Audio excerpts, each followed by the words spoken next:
Warahmatullahi wabarakatuh. Perkenalkan, nama saya Nurul Fitra Makfi Romsdar dari kelas pendidikan biologi C akan mempresentasikan tentang materi genetika Mendelian yaitu hukum segregasi. Oke, adapun sejarah genetika. Pewarisan sifat makhluk hidup dipelajari dalam suatu cabang ilmu dinamakan genetika, ilmu biologi dinamakan genetika. Yang pertama kali dipelajari oleh Gregor Mendel pada tahun 1822 sampai 1884. Mendel ini adalah seorang biarawan yang mendalami fisika, matematika, dan botani. Namun saat itu, para ahli termasuk Mendel belum mengenal baik gen atau kromosom.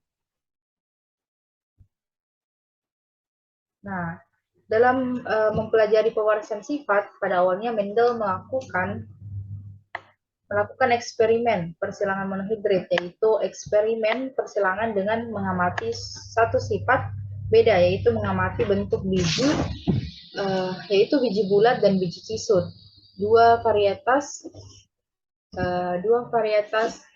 Pisum sativum. Untuk menguatkan prediksinya, Mendel masih melanjutkan eksperimen persilangan dengan dua sifat beda, yaitu dihibrid dan tiga sifat beda trihibrid. Dua sifat beda itu artinya mengamati bentuk biji dan panjang batang. Ada bentuk biji yang berbentuk biji bulat dan biji kisut, dan panjang batang itu panjang batang itu ada yang pendek dan ada yang rendah.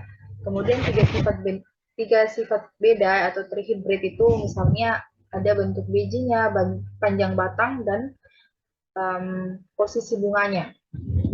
Berdasarkan eksperimen monohidrid, salah satu pola pewarisan sifat yang dirumuskan Mendel yaitu hukum segregasi atau hukum Mendel 1. Berdasarkan eksperimen dihibrid, Mendel merumuskan hukum pemilihan bebas atau independent assortment yang disebut dengan hukum Mendel 2.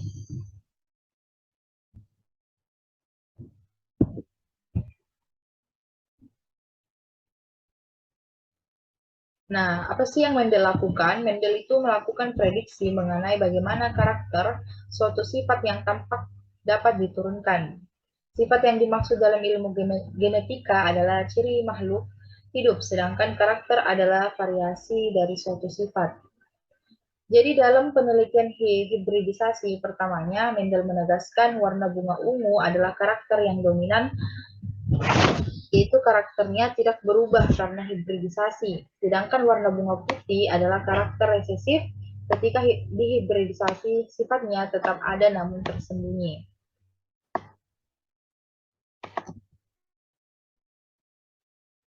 Nah, adapun eksperimen yang Mendel lakukan yaitu pada persilangan monohidrid. Adapun langkah-langkahnya, yang pertama itu menentukan dulu galur murninya.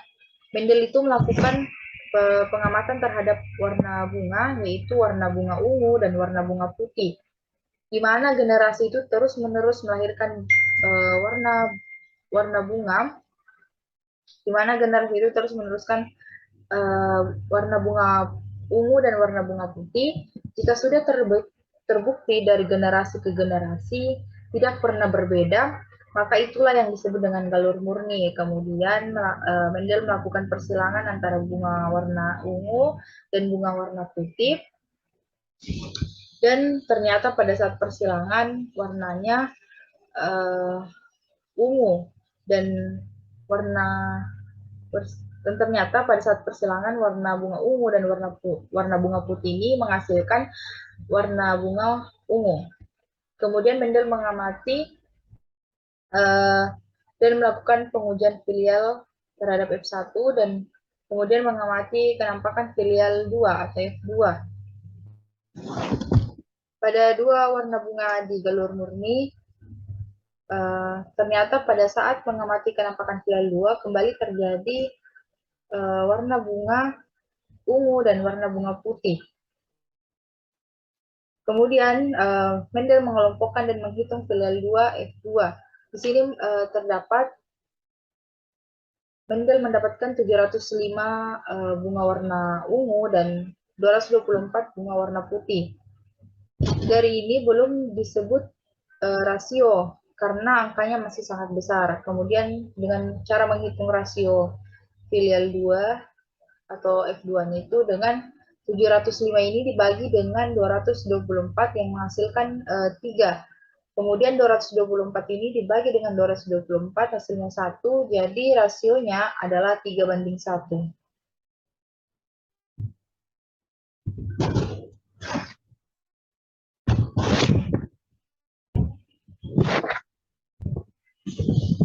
Nah, ini adalah bagaimana Mendel menghibridisasi bunga warna ungu dan bunga warna putih.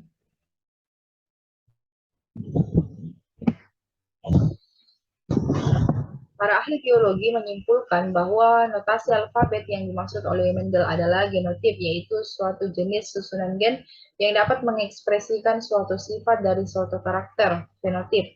Para ahli biologi menyepakati bahwa sifat resesif dan dominan merupakan ekspresi dari alel, yaitu versi alternatif suatu gen yang menyusun genotip. Genotip heterozigot jika pasangan alelnya sama, yaitu Y besar, dan Y kecil, Genotip heterozigot jika pasangan alelnya berbeda, jadi menjadi Y besar dan Y kecil.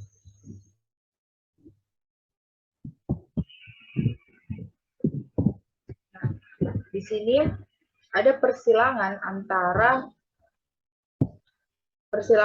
biji warna kuning dan biji warna hijau. Di mana parentalnya itu berupa Y besar. Ini Y besar ini adalah biji warna kuning dan disilangkan dengan biji warna hijau berupa Y kecil. Kemudian disilangkan akan menjadi Y besar, Y kecil, Y besar, Y kecil, Y besar, Y kecil. Kemudian rasionya menjadi 3:1.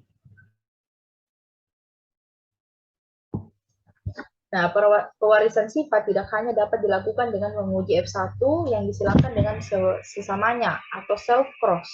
Namun F1 juga dapat diuji dengan menyilangkan F1 dengan individu sejenis yang memiliki genotip homozigot resesif yang disebut uji silang atau test cross.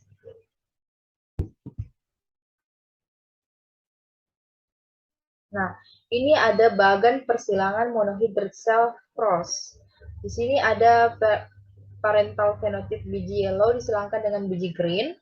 Biji yellow-nya itu genotipnya itu berupa Y besar disilangkan dengan Y kecil. Kemudian gametnya Y besar, gamet biji hijaunya Y kecil. Kemudian disilangkan menjadi Y besar, Y kecil, Y besar, Y kecil. Kemudian mendapatkan rasio 3:1.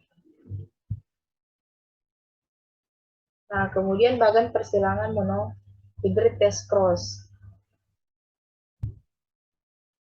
Tadi pada monohydrid self-cross ini, kenapa dinamakan self-cross? Karena menyilangkan dengan penyilangan sesamanya. Nah, kemudian test cross, ini biji yellow-nya berupa Y besar dan biji green-nya Y besar, Y kecil. Kemudian disilangkan dan mendapatkan rasio fenotip 1:1. Nah, adapun pada tabel ini terdapat Mendel itu tidak hanya menyilangkan bunga putih dan bunga warna ungu dan warna putih saja, tetapi banyak karakter yang telah disilangkan seperti pada tabel ini. Nah, ada pun tugas yang diberikan yaitu buatlah bagan persilangan serupa untuk sifat yang ditampilkan pada tabel di samping. Nah, kesimpulannya, prinsip penurunan sifat adalah bahwa alternatif dari gen yaitu alel yang menentukan variasi dari suatu karakter yang diturunkan. Kedua, untuk setiap karakter pada setiap organisme diturunkan 2 kopi atau 2 alel dari satu gen masing-masing satu dari 2 parentalnya. Jika pada suatu lupus ada 2 alel yang berbeda, atau heterozigot, maka dominan alel yang akan menentukan fenotip dari suatu organisme, sedangkan alel resesif tidak akan melihat ekspresinya. Pada akhirnya akan dijadikan sebagai hukum segregasi atau hukum Mendel 1. Nah, terima kasih atas perhatiannya. Kurang lebihnya mohon dimaafkan. Mungkin sekian presentasi dari saya tentang materi genetika Mendelian. Kurang lebihnya mohon dimaafkan. Wabillahi taufiq wal hidayah. Wassalamualaikum warahmatullahi wabarakatuh.